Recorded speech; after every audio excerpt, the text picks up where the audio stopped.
Hora H do Agro. Oferecimento. Ihara. Agricultura é a nossa vida. Ihara. Consórcio Magi, Volkswagen Caminhões e Ônibus. Engie, economize até 40% na conta de luz da sua propriedade rural.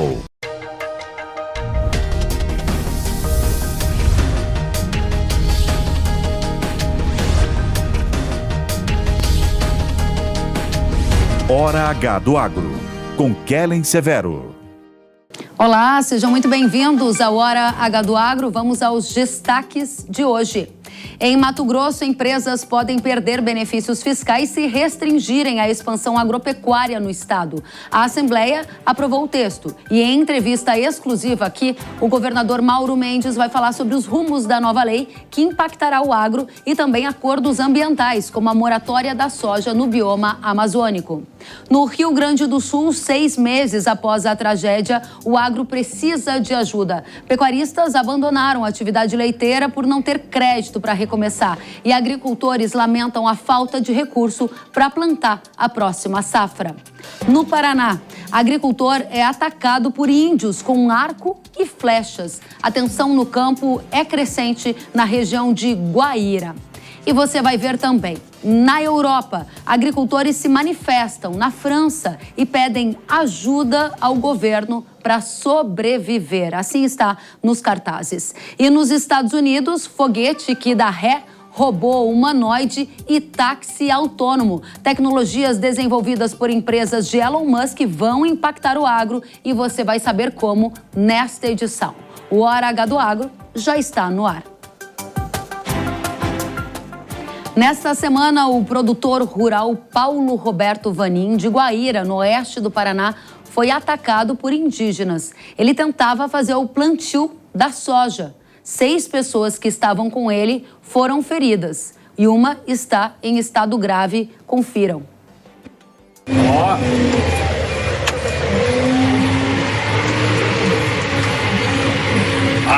Para aí! Eu! Ó!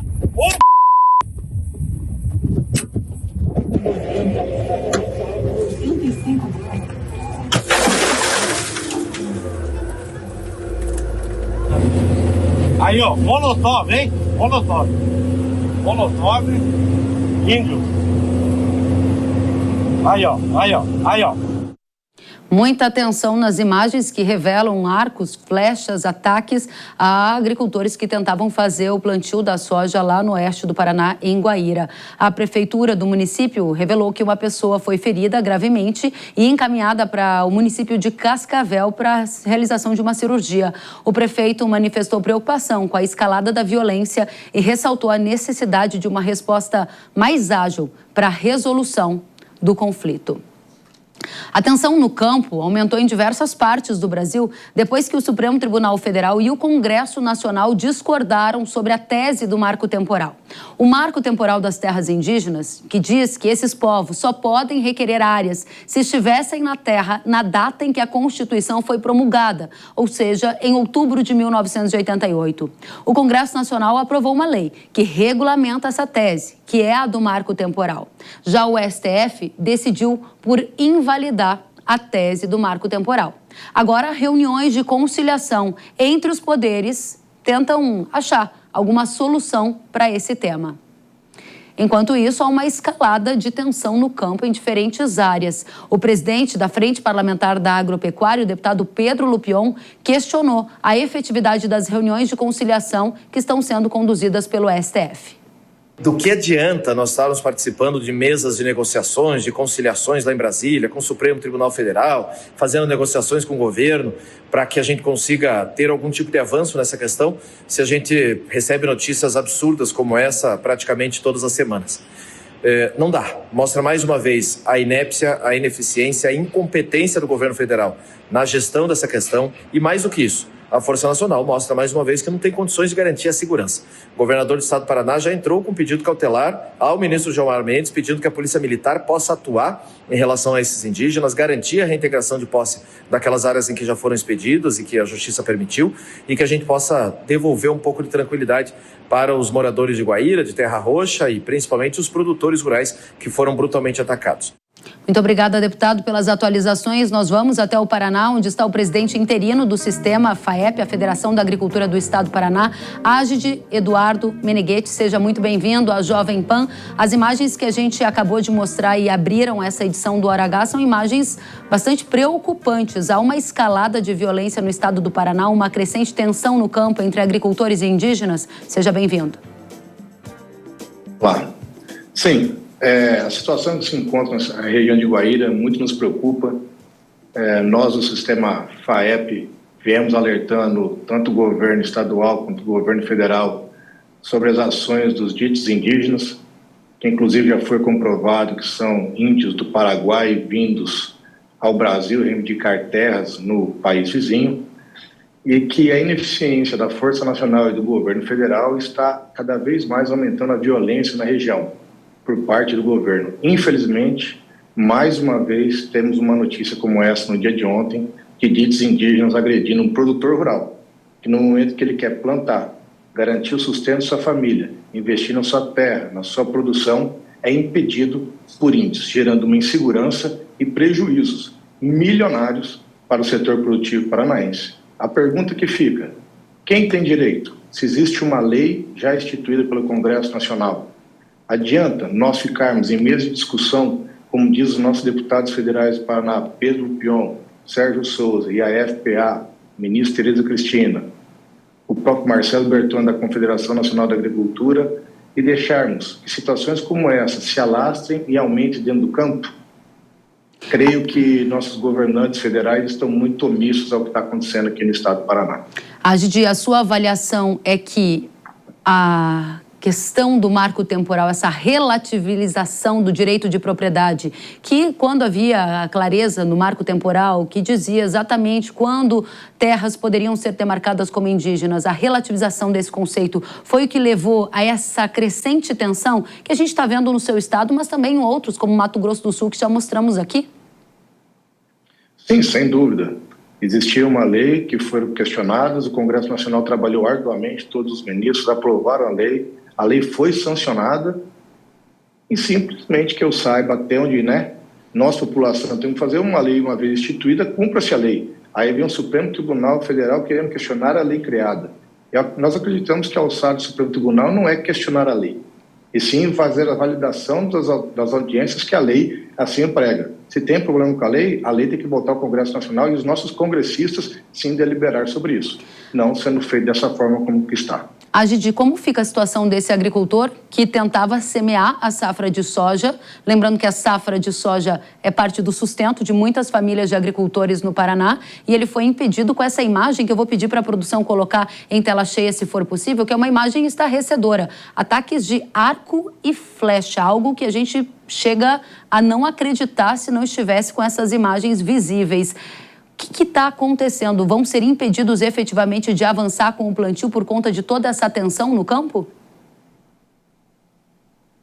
Olha, após o que aconteceu ontem, nós já estamos trabalhando arduamente a nível de governo federal, com a Confederação Nacional da Agricultura, com a Frente Parlamentar da Agropecuária, com a ministra Tereza Cristina. Teremos uma reunião hoje, às 3h da tarde, para ver como a gente pode tratar desse assunto com mais efetividade. O que nos deixa pasmo é que o direito de propriedade está sendo totalmente rasgado, e aí o produtor é invadido e apedrejado dentro da sua terra, e se ele responder a qualquer ação, a Força Nacional irá sim penalizar o proprietário da área, não os ditos indígenas. Haja vista a outra matéria que passou, que os indígenas começaram uma briga com a Força Nacional, onde o fuzil da Força Nacional foi roubado, e até o presente momento ninguém falou onde está esse fuzil. Já os índios estão se armando com as armas da nossa Força Nacional contra a própria população brasileira. Isso é inadmissível. Precisamos de ser mais enérgicos e ter pessoas no governo federal preocupadas efetivamente com essa causa, sair dos tribunais e realmente transformar isso em efetividade. Porque a escalada de violência está começando a preocupar todo o Paraná e o Brasil, como você mesmo disse, Kelly. Muito bem, Agide, eu agradeço pelas atualizações. A gente fica muito consternado em precisar revelar a todo o Brasil o que está acontecendo no interior do país com essa escalada da violência. Infelizmente, na disputa de terras, quando as regras não são claras, é isso que acontece. A paz no campo acaba sendo relativizada, acabada, né? Eu agradeço pela sua presença. Espero que você volte de uma próxima vez com boas notícias.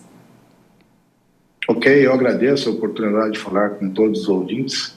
Esperamos que o nosso governo federal consiga nos dar boas notícias ou, pelo menos, mais tranquilidade no campo. Que a lei seja cumprida.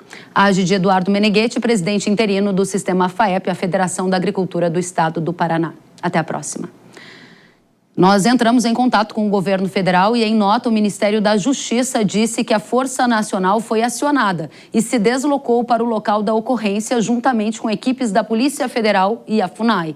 A pasta disse ainda que o conflito foi controlado e as forças federais permanecem na região para evitar nova escalada da tensão.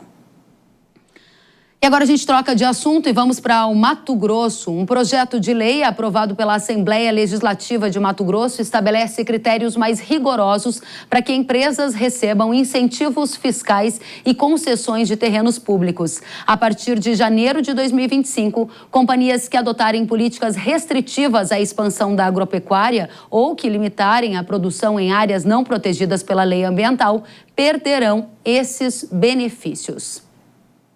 O deputado estadual Gilberto Catani, que é autor desse projeto de lei, explicou a medida. Dizer que o projeto em si, ele trata de incentivos fiscais, não especificamente da moratória da soja somente, mas vai abranger o leite, vai abranger a carne, vai abranger todos os produtos do nosso estado, não permitindo que o nosso estado possa conceder benefícios a empresas que fazem acordos comerciais, inclusive internacionais, e queiram impor ao nosso produtor restrições que não pertencem à legislação do nosso país, muito menos do nosso estado. A lei aprovada na Assembleia Legislativa de Mato Grosso e que aguarda a análise do governador Mauro Mendes poderá impactar o acordo ambiental conhecido como Moratória da Soja. Esse pacto, que é a moratória da soja, prevê que empresas não comprem e nem financiem soja produzida em áreas abertas após 2008 no bioma amazônico, mesmo que a legislação brasileira permita essa abertura de área ou, como vocês queiram dizer, desmate legal. A moratória da soja, na perspectiva da legislação aprovada na Assembleia, é entendida como restrição ao desenvolvimento da agropecuária em Mato Grosso, já que ela limita a expansão em áreas novas lá neste estado. Em nota, a Associação Nacional dos Exportadores de Cereais, a ANEC, disse que a moratória da soja é uma conquista do Brasil e o único programa em curso que se revelou capaz de evitar o desflorestamento, segundo um grupo de cientistas de Oxford. Afirmou ainda em nota que se opor à medida parece um risco enorme, capaz de comprometer a imagem do Brasil de grande provedor de alimento. A Associação dos Produtores de Soja e Milho de Mato Grosso, a AproSoja, contraria a visão da ANEC e aponta perdas ao agro com a moratória da soja. Estimativas da AproSoja apontam que 32,5 bilhões de reais em valor bruto da produção de soja e milho deixaram de ser gerados por conta do bloqueio da comercialização de produtos agro de áreas abertas após 2008 no bioma amazônico. A pecuária também se manifestou através da Associação dos Criadores de Mato Grosso e afirmou, também em nota, que a lei proposta vem colocar justiça no processo em que grandes corporações desfrutam de incentivos fiscais, mas trabalham contra o Estado, restringindo a produção de propriedades que se encontram em legalidade com o Código Florestal. Disse também que cabe agora ao governador cumprir o prometido em reunião com o setor produtivo e sancionar a lei. Qual será a decisão do governador de Mato Grosso? Ele vai sancionar ou vetar o texto do projeto de lei aprovado na Assembleia do Estado? A gente recebe para uma entrevista exclusiva o governador de Mato Grosso, Mauro Mendes. Governador, seja muito bem-vindo ao Hora H do Agro. É um prazer estar aqui com você, estar com todos aqueles que nos acompanham nesse momento. Governador, a gente gostaria de saber se o senhor já tomou uma decisão sobre esse PL aprovado na Assembleia. O senhor irá sancioná-lo na íntegra, vai fazer algum veto ou vetá-lo na íntegra? Qual vai ser a sua decisão? Ellen, esse tema é um tema muito relevante para o estado de Mato Grosso. Primeiro que lá atrás, o ano passado, quando nós tivemos mais conhecimento desse tipo de atitude que algumas empresas estavam tomando com relação a uma eventual utilização de mecanismos para impor uma regra, que é uma regra que não está prevista na lei brasileira como forma de comprar ou não deixar de comprar produtos do agronegócio do nosso estado. Fizemos alguns diálogos, isso foi um diálogo que eu diria assim bastante positivo, mas não resolutivo. E há um ano atrás o governo de Mato Grosso mesmo disse que se perdurasse essas sanções que elas estavam fazendo contra o mercado e os produtores do nosso estado, nós também nos sentiríamos no direito de fazer estas mesmas sanções, retalhando ou agindo dentro do princípio da reciprocidade para com essas empresas. E no período aí que sucedeu, de quase um ano, com muitos diálogos, com muitas conversas, mas o efeito prático da suspensão desses mecanismos da moratória não foram efetivados. A Assembleia fez a lei, tomou iniciativa, ela tem prerrogativas para tal e de forma muito concreta e objetiva, nós iremos sancionar a lei aprovada pela Assembleia Legislativa. Então, o governador Mauro Mendes, com exclusividade aqui para a Jovem Pan News, está antecipando a tomada de decisão. Na prática, governador, o que o senhor está dizendo é que a partir de janeiro de 2025, as companhias que adotarem políticas restritivas à expansão da agropecuária ou que limitarem a produção em áreas não protegidas pela lei ambiental vão perder benefícios fiscais, é isto? Exatamente isso, Ellen. Nós não podemos permitir que nenhuma empresa no nosso estado ou no nosso país ela esteja acima da lei. A lei ela vale para todos, vale naquilo que é bom e vale naquilo que é ruim. E a lei brasileira, o Código Florestal brasileiro, ele estabelece de maneira muito clara e objetiva o que você pode e o que você não pode. E diga-se de passagem, a lei brasileira, ela é a lei ambiental mais restritiva do planeta. Quem está com uma propriedade aqui no bioma amazônico, ele pode usar apenas 20% do seu território. Se você tem 1.000 hectares aqui, você só pode usar 200 e tem que preservar, 800 hectares. E ela estabeleceu limites para que quem cometeu um desmatamento superior a isso pudesse recompor, pudesse ter algum tipo de tratamento diferenciado. E essas empresas não estão respeitando esses limites da lei brasileira,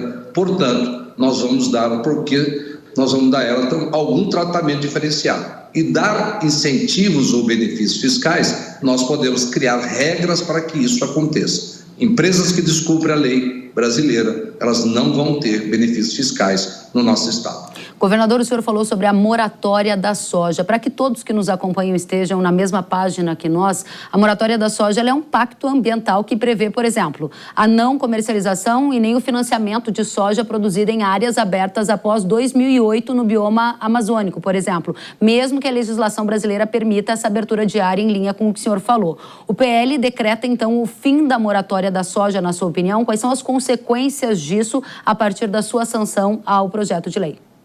Eu espero que, como consequência prática, que essas empresas elas revejam as suas posições aqui no Brasil, junto às suas matrizes, e que passem a respeitar a lei brasileira. Então, se uma empresa, se um produtor rural extrapolar os limites da lei, eu concordo plenamente. Aliás, Ellen, eu tenho defendido uma sanção até mais dura. Eu tenho defendido clara e abertamente que se alguém desmatar acima daquilo que permite a lei brasileira, que ele perca a terra, dar a ele o mesmo tratamento que já existe na Constituição brasileira, no seu artigo 243, que estabelece que quem plantar maconha ou produzir cocaína numa propriedade rural, ele perde a terra. Então, se alguém desmatar além do limite permitido pela lei brasileira, eu tenho defendido E tenho a concordância de uma grande parte dos produtores. Por quê? Porque essa grande parte dos produtores quer agir corretamente, quer estar dentro da lei.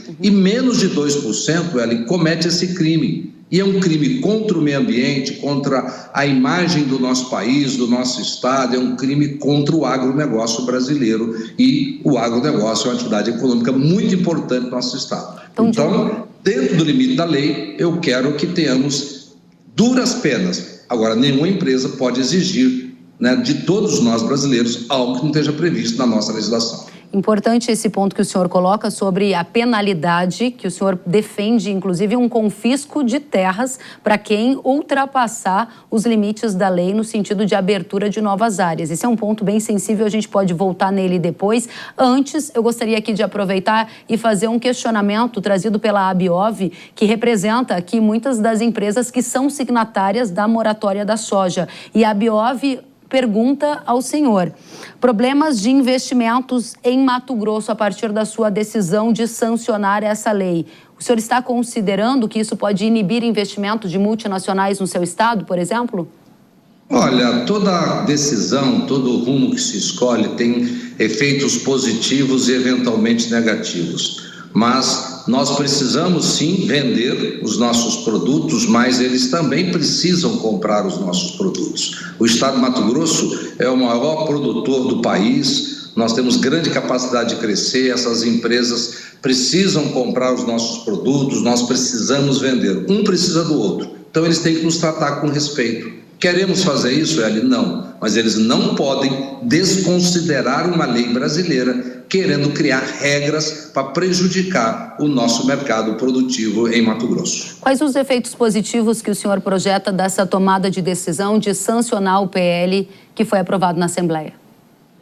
Eli, o efeito mais positivo é a lei precisa ser cumprida por todos. Nem eu, como governador, nenhuma empresa, seja ela nacional ou multinacional, pode desrespeitar as leis brasileiras e ficar impune. O maior efeito positivo é dizer, lei é lei e tem que ser cumprida e respeitada. E eles não podem criar uma regra superior àquilo que estabelece a lei do nosso país. O senhor acredita que uma consequência direta da sua decisão seja o aumento da abertura de áreas, ou seja, o desmatamento, com a lei brasileira sendo muito cumprida, mas essa é uma consequência que o senhor prevê a partir da sua decisão?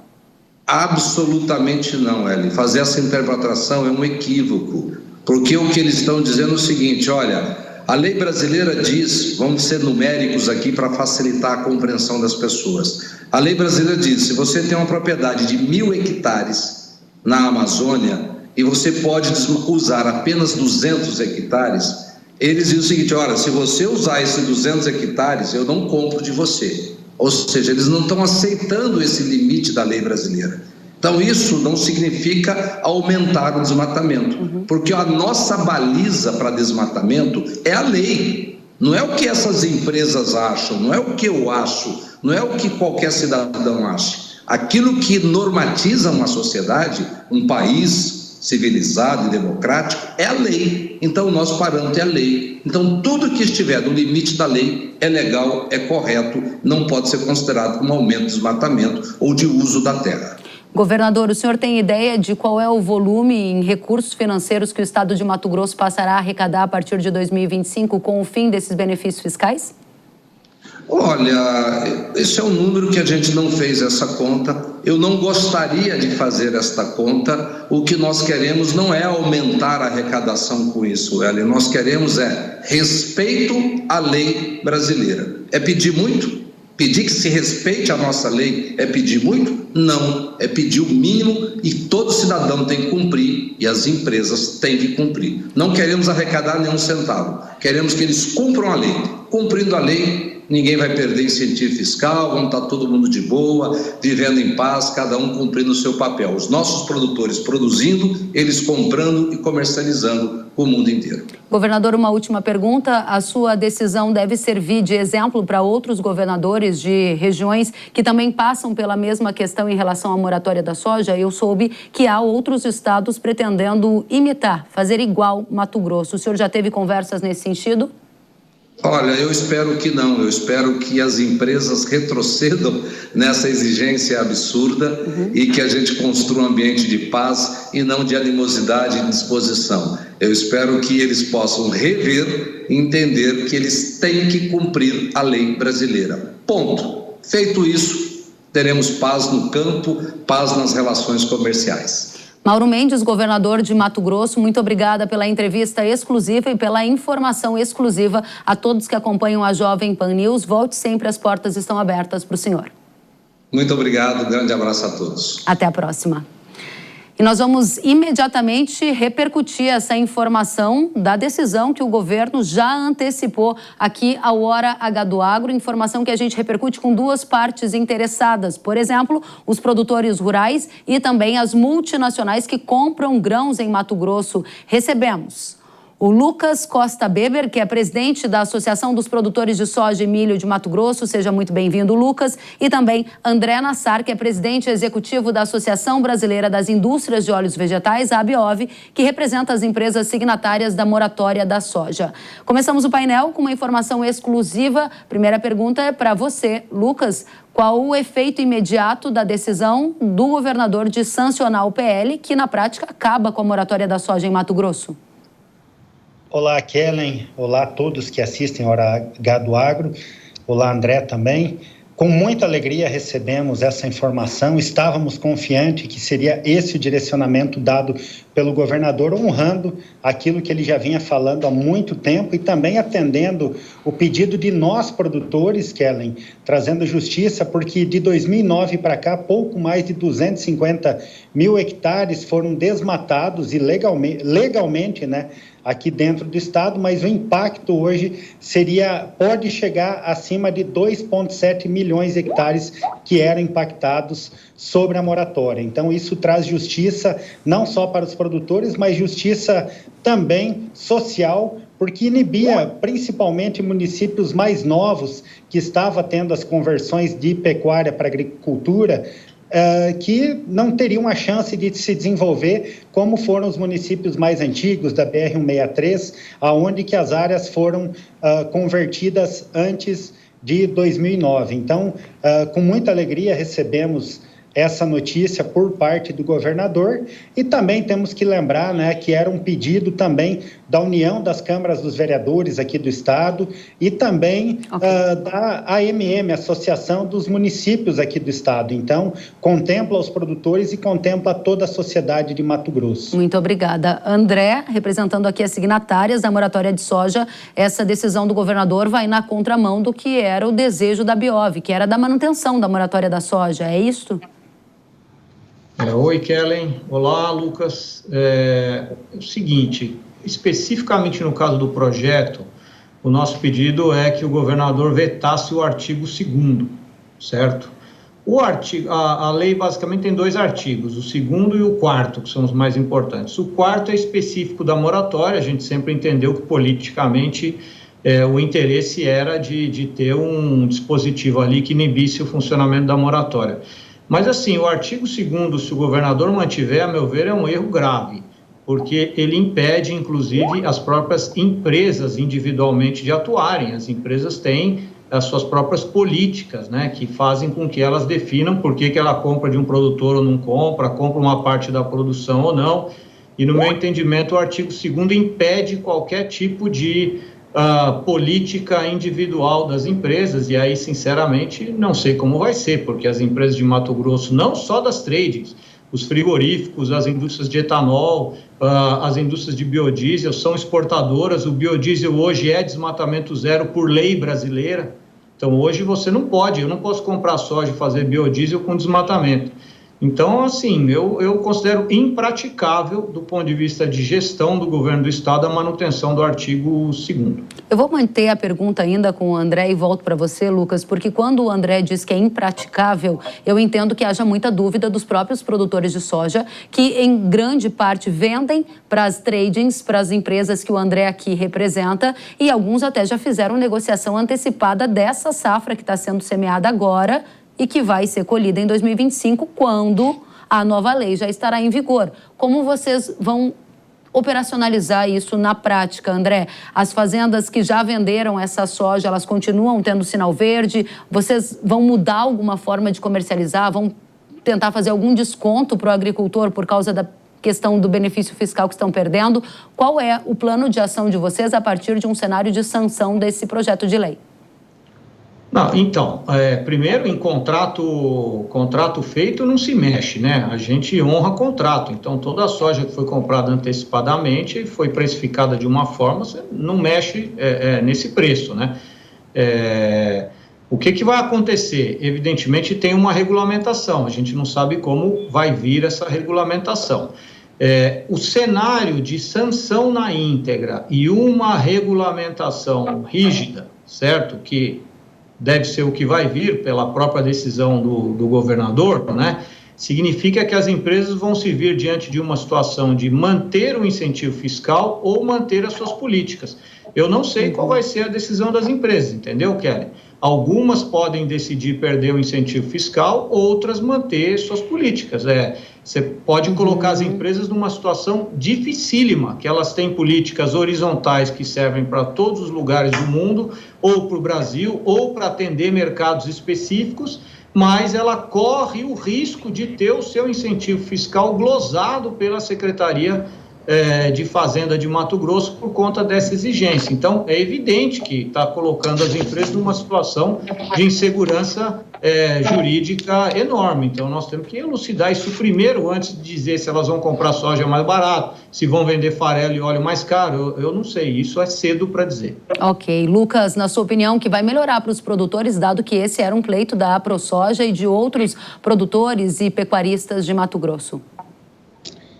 Kellen, nós vemos com a visão, primeiro, de soberania, né, o nosso país, nossas leis têm que ser respeitadas e nós temos até que separar, porque eu tenho visto na mídia muita confusão com a nova lei antidesmatamento europeia, a moratória.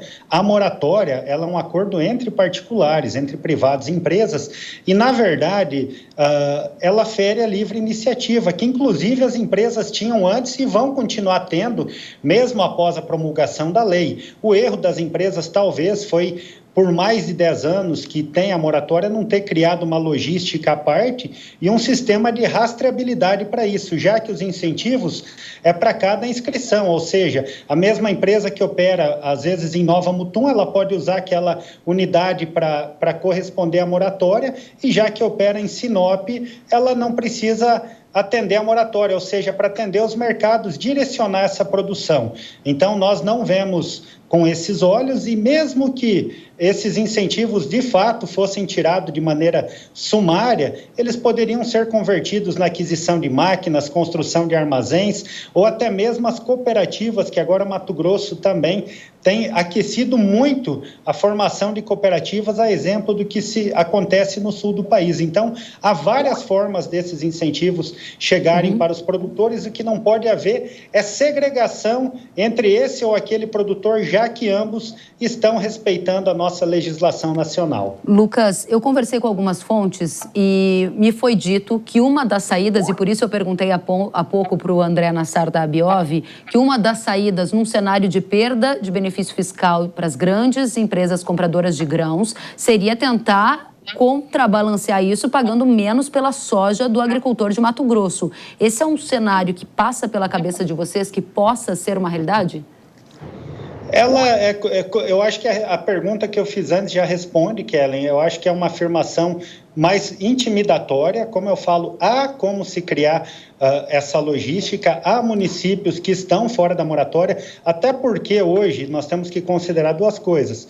A Abiov, ela atende mais de 80% do mercado, acho que chega a quase 94% do mercado, então há pouca saída, opção para o produtor, e por outro lado, o mercado europeu, quando ele chega muito, é 14% do nosso mercado. Então, nós temos vários municípios, mesmo aqui no norte do estado, que podem atender isso. Claro que tem um custo de logística, mas as empresas, se de fato lá atrás estivessem preocupadas com isso, elas já tinham criado isso e, independente de lei ou não impactaria e também não violaria a nossa soberania. Muito obrigada, Lucas. André, mensagem para toda a audiência que nos acompanha. O que se faz a partir de agora? Alguma medida que você oriente agricultores a tomar para que estejam preparados para esse novo cenário que vai vir? Porque, afinal de contas, as empresas serão notificadas da decisão do governador de sancionar essa lei e deve haver algum tipo de mudança nessas práticas que estão ocorrendo. Afinal de contas, janeiro de 2025 está logo aí.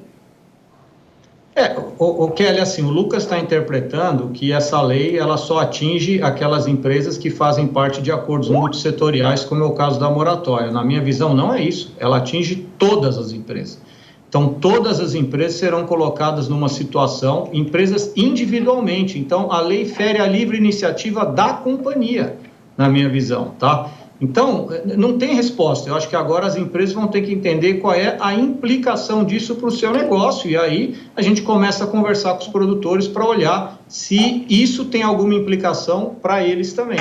Ok, eu agradeço demais a vocês. Lucas Costa Beber, presidente da Associação dos Produtores de Soja e Milho de Mato Grosso. Obrigada por acompanhar as falas do governador e imediatamente repercutir aqui com a nossa audiência. E também André Nassar, que é o presidente executivo da Biov, que é a Associação Brasileira das Indústrias de Óleos Vegetais, que representa as empresas signatárias da moratória da soja e compradoras da soja desses produtores que aqui estão nos assistindo também. Voltem sempre, o espaço segue aberto para as discussões. Até a próxima. Obrigado. E depois do intervalo, você vai ver que quase 6 meses depois das enchentes que devastaram o Rio Grande do Sul, produtores rurais ainda lamentam a falta de crédito para recomeçar. Tudo isso e mais novidades de tecnologia. Depois do intervalo, eu aguardo você.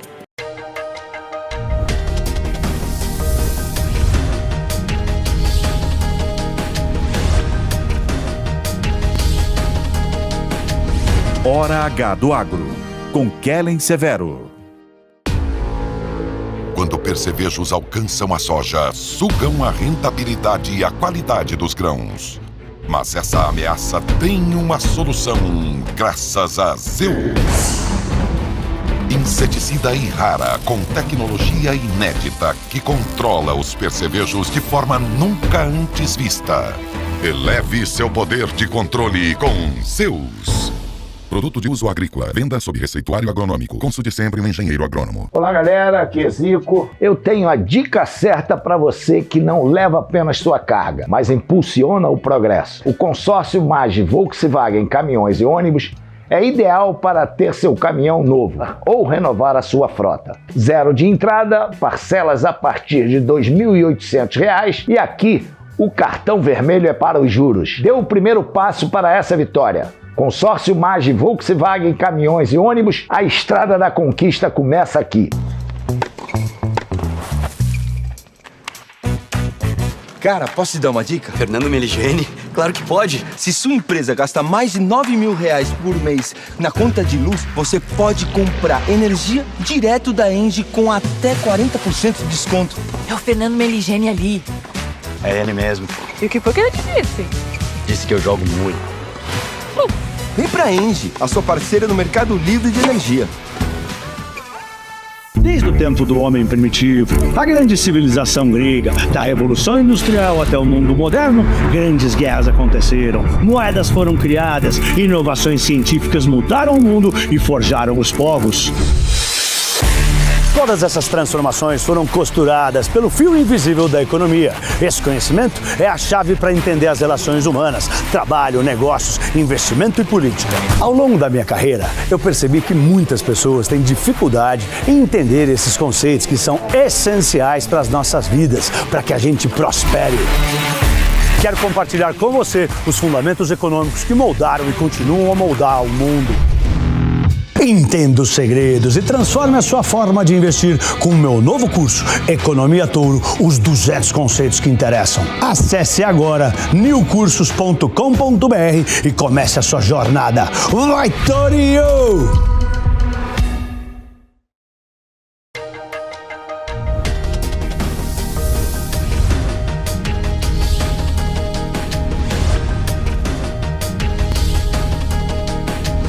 Hora H do Agro, com Kellen Severo. Estamos de volta com Hora H do Agro aqui na Jovem Pan News. Quase 6 meses depois das enchentes que devastaram o Rio Grande do Sul, os agricultores estão tentando reconstruir a vida à espera de crédito e renegociação de dívidas. Dá uma olhadinha nessa imagem que compara o antes e depois na região de Cachoeira do Sul, no estado gaúcho. Na imagem da esquerda, a água subiu cerca de 6 metros de altura e deixou o agricultor ilhado na ocasião lá de maio deste ano. Na imagem da direita, é como está agora, com a área de lavoura sendo retomada, à espera de condições para o trabalho avançar. Essas imagens foram feitas pelo produtor de arroz, Ademar Koschenborger, que participou conosco do Hora H em maio deste ano. Na época, ele mostrou o prejuízo que teve. Caminhonetes, animais, máquinas agrícolas, galpões, tudo foi tomado pela água naquele momento. Agora, o Ademar já voltou a plantar, mas revela que a ajuda que está chegando não é suficiente.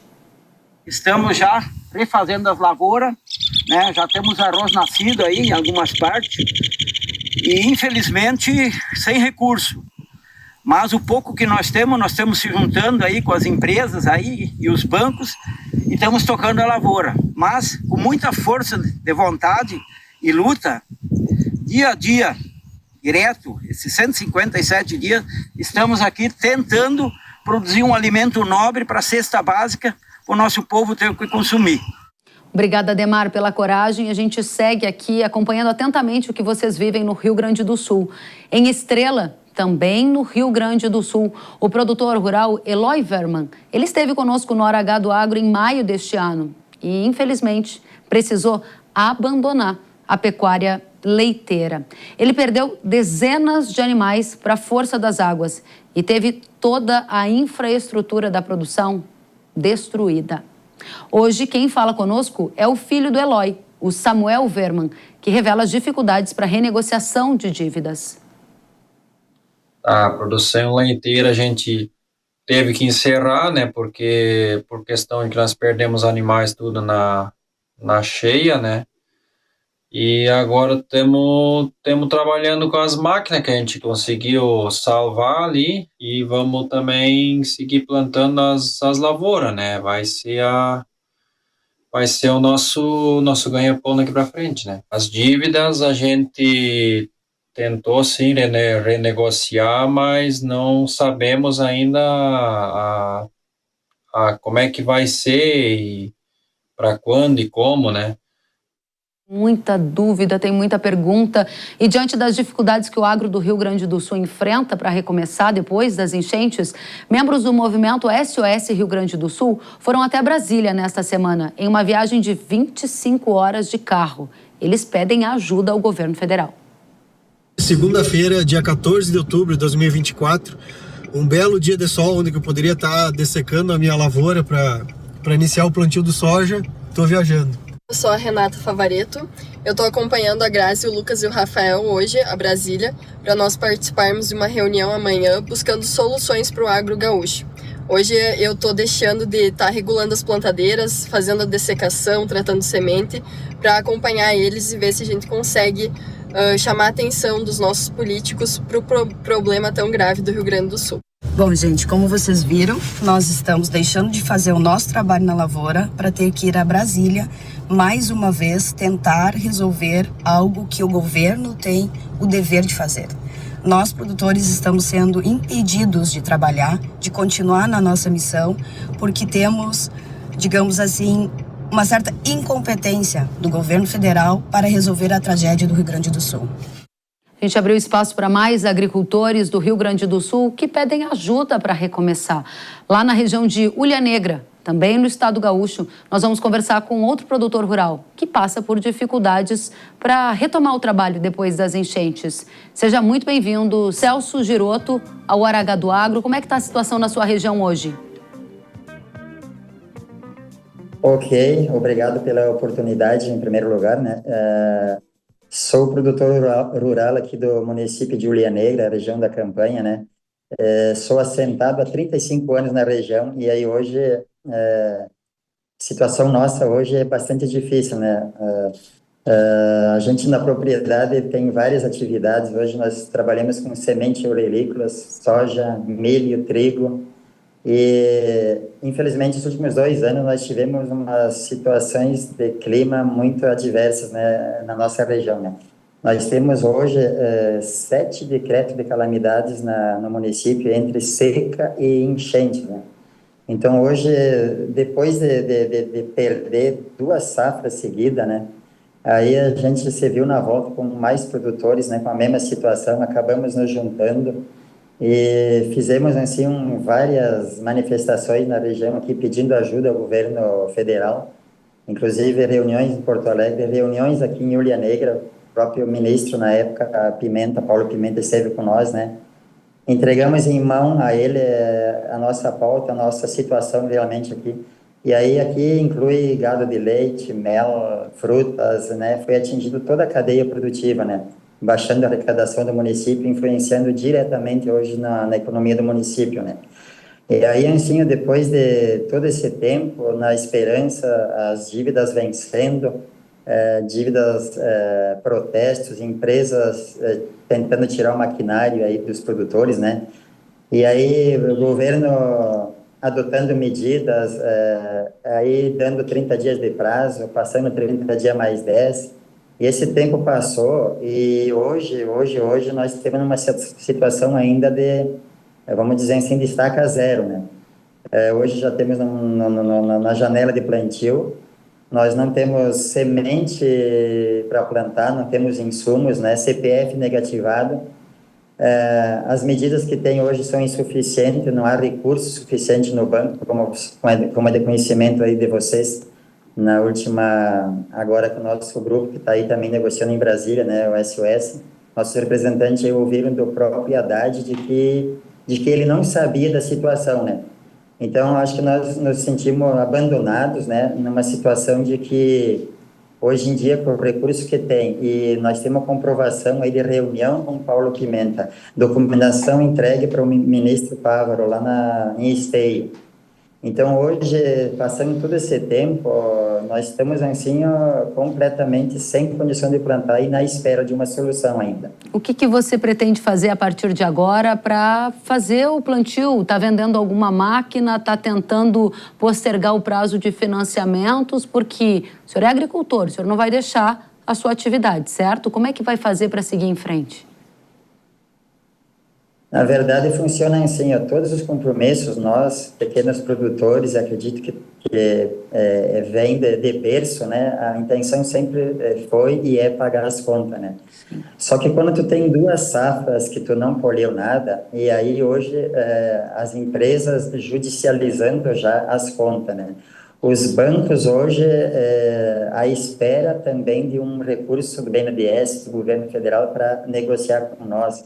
As empresas na mesma situação, né? Então, hoje, na verdade, nós não temos nem um horizonte se nós vamos conseguir plantar ou não. Eu digo nós, porque pega a região sul, vários municípios aqui, Ilha Negra, Candiota e Aceguá, é onde nós nos mobilizamos juntos, né? Eu sou um assentado que planta uma área hoje de 200 hectares, né? Mas nós temos pequenos, médios, grandes produtores juntos nessa luta, né? E cada qual com o seu montante de dívida, né? Na mesma situação, né? E eu, por um lado, ainda as nossas áreas, nós temos simplesmente 20 hectares que tem seguro, o restante são áreas que não tem nem seguro, né? Aí essas áreas ficam, assim, desprotegidas numa eventual Proagro, seguro, e durante 35 anos que nós temos ali, aí é uma questão mais de assentamentos, até hoje o governo nem sequer resolveu a titularização, né? Então, são vários fatores que levam a isso, né? Nós se obrigamos a pegar hoje recursos das empresas, de pessoas, vamos chamar assim de agiotas, né? Que é o caso para tu poder comprar os insumos. Sim. Sem segurança nenhuma, né? O senhor vai conseguir plantar, Celso? No momento, não. No momento, eu não tenho nenhuma luz que dê esperança que eu vou plantar, né? E assim, muitos na nossa região. Então, nós ficamos à mercê, vamos dizer, hoje, de medidas que vem atender. Só que isso está passando de 15 em 15 dias, 15 do mês que vem, e nada chega, né? Então, a gente está, assim, na prática, perdendo a esperança porque já foi, né? Inclusive, agora tem uma possibilidade de mais um decreto de emergência por chuvarada de novo no inverno. Então, nós já dá para dizer que está comprometida a planta de 24 e 25 de novo. Para a gente fechar, Celso, o seu desabafo aqui, representando vários agricultores, né, agricultores familiares que tentam recomeçar depois dessa trágica enchente, qual é o sentimento que fica nesse momento? Com certeza, né? Eu acho que nós não temos outra forma a não ser divulgar, né? Nós tivemos pouca oportunidade de divulgar a nossa situação, né? Para vocês terem uma ideia, em 90 dias, com manifestações, um pouco mais, né? Em frente às agências de Banco de Brasília, Sicredi, Banrisul, fechando o trevo, né? Impedindo o ir e vir de muitas pessoas aí, né? Tentando mostrar a situação, né? E aí com soja podre, que nem tem as fotos aí, com os decretos de calamidade que a Emater nos emite aqui, com a assinatura da prefeitura, isso não é nada invenção nossa, né? Então, nós queremos realmente seguir produzindo, sim, pagar nossas contas, mas onde nós não somos vistos, né? E aí é uma oportunidade grande aqui que a gente tem hoje de poder mostrar a nível de Brasil a nossa situação, né? Então, a gente só tem que agradecer pelo espaço e dizer que nós estamos na espera aí.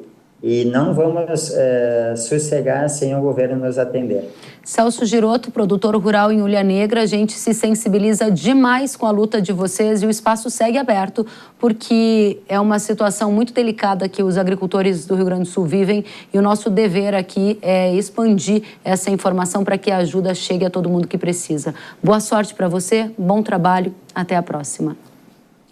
Nós convidamos um representante do Ministério da Fazenda, do governo, para participar aqui do programa e dar as respostas aos agricultores do Rio Grande do Sul. Mas fomos informados de que não havia porta-voz disponível para nos atender. Eu reitero que o espaço aqui na Jovem Pan News, no Hora H do Agro, continua aberto em qualquer momento para que o governo venha responder às perguntas desses milhares de agricultores que querem recomeçar depois da trágica enchente. Agora, na Europa, produtores rurais da França protestaram nesta semana contra o governo de lá. Placas de sinalização de diversas estradas foram retiradas e faixas que diziam, abre aspas, um único objetivo, sobreviver, foram instaladas. A Federação Nacional dos Sindicatos dos Agricultores e o Sindicato dos Jovens Agricultores, que organizaram o movimento, dizem que apesar das mobilizações no início do ano, o novo governo continua enganando o agro, nas palavras dos agricultores. E alertam ainda, as manifestações podem aumentar se o agro francês não for ouvido. E a gente troca de assunto agora porque nesta semana o mundo pôde ver importantes avanços na tecnologia. Algumas das cenas, inclusive, são dignas de filmes de ficção científica. Isso porque o bilionário Elon Musk fez demonstrações de inovação que o agro monitora de perto. A primeira delas foi o retorno de parte de um foguete da SpaceX que pousou em marcha ré em uma plataforma. Já a fabricante de carros elétricos Tesla ganhou destaque em um evento em Los Angeles ao lançar 2 produtos. O Cybercab, que é um táxi sem motorista, sem volante e sem pedais, que opera autonomamente por um software. E a Robovan, que é um micro-ônibus elétrico com capacidade de transportar 20 pessoas. Já na categoria robôs, o destaque foi o Optimus, um robô humanoide que interagiu com diversas pessoas no evento que ocorreu lá nos Estados Unidos. O que todas essas inovações do Musk têm a ver com agro? O Arthur Igreja, especialista em tecnologia e inovação, conta pra gente. Arthur, seja bem-vindo. Por que é importante a gente olhar com atenção os lançamentos, as tecnologias dessa semana? Olá, bom, é sempre importante porque várias dessas tecnologias têm tudo a ver com o agro, a começar com a SpaceX, que tem causado uma verdadeira revolução na queda do custo para fazer o envio desses foguetes. Então, essa reutilização é algo que já estava no radar, só que nós estamos falando aqui de foguetes com capacidades inéditas. Então, isso reduz o custo, nós estamos tendo essa progressão e temos que lembrar que a SpaceX hoje já tem mais de 60% dos satélites lançados no mundo. E, por isso, ela tem um plano de aumentar ainda mais drasticamente, triplicar esse número nos próximos anos. E isso pode ser sinônimo de mais conexão planos ainda mais acessíveis e velocidades maiores. Até por isso que se fala já não só nas antenas da SpaceX, que são tão usadas no agro do Brasil, mas também na possibilidade, num segundo momento, de smartphones que farão acesso a essa rede diretamente, ou seja, uma dependência cada vez menor de conexões rápidas feitas com fibra ótica ou com 3G, 4G e 5G. Arthur, a gente ouviu durante muito tempo que foguete não dava ré, agora foguete dá ré. O que isso significa no novo marco da inovação e da história, além do que você já nos trouxe até agora? Não só dá ré, como faz baliza, então é algo sem precedentes. Bom, essa reutilização, como eu comentei, ela já era muito desejada, até por isso que nós tivemos, depois da exploração espacial aí da Lua, o programa dos ônibus espaciais, justamente para tentar ter essa economia, mas agora nós estamos falando de aumento de potência, aumento de carga, reutilização, custos declinantes e um sistema de controle avançadíssimo. Então esse ponto é importante, porque a Tesla, mais e mais, a Tesla que, claro, tem uma relação muito próxima com a SpaceX, ela se declara uma empresa que está relacionada à robótica, está relacionada à tecnologia de vanguarda. O que eu quero dizer com isso?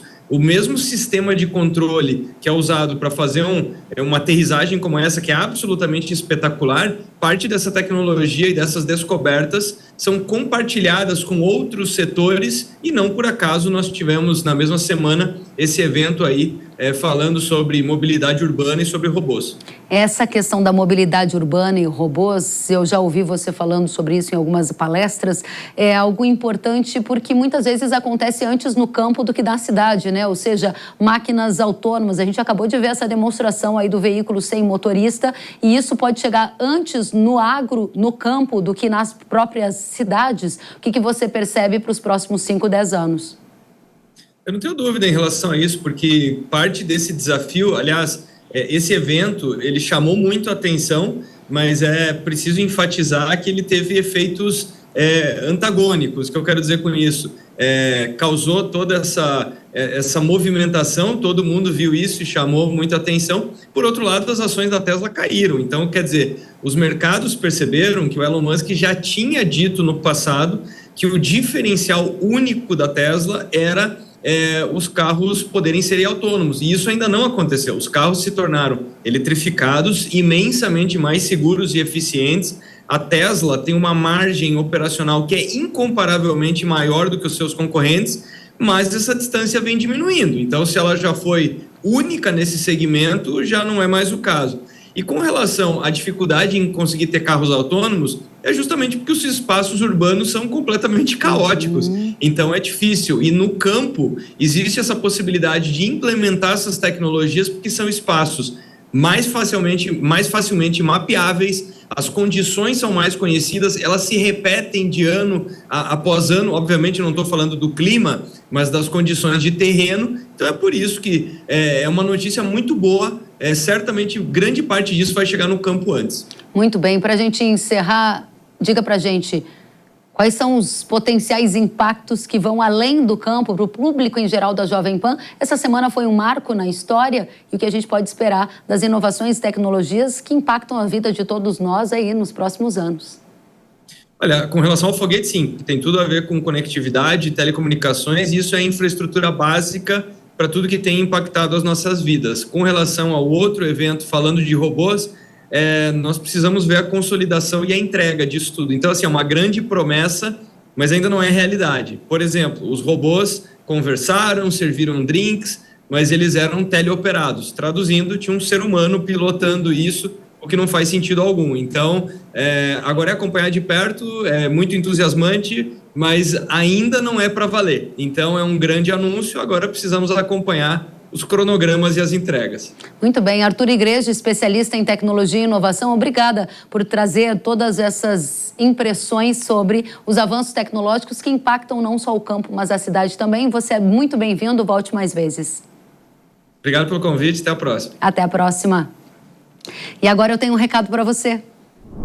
O percevejo e a cigarrinha são um dos principais detratores de produtividade na cultura do milho. Só mesmo uma solução nunca antes vista para combater o percevejo e a cigarrinha do milho e proteger a produtividade. Conheça Zeus.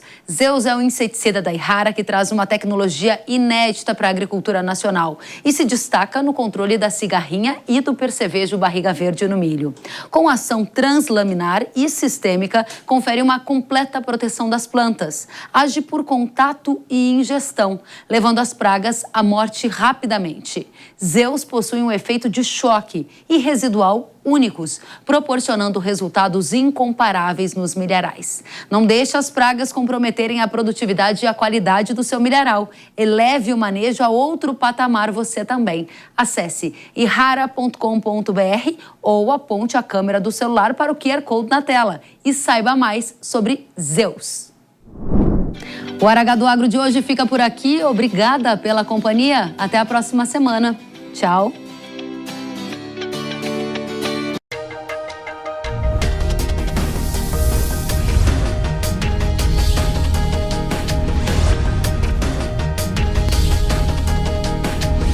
Hora H do Agro, com Kellen Severo. Hora H do Agro. Oferecimento. Yara. Agricultura é a nossa vida. Yara. Consórcio Magi, Volkswagen Caminhões e Ônibus. Engie, economize até 40% na conta de luz da sua propriedade rural. A opinião dos nossos comentaristas não reflete necessariamente a opinião do Grupo Jovem Pan de Comunicação. Realização Jovem Pan News.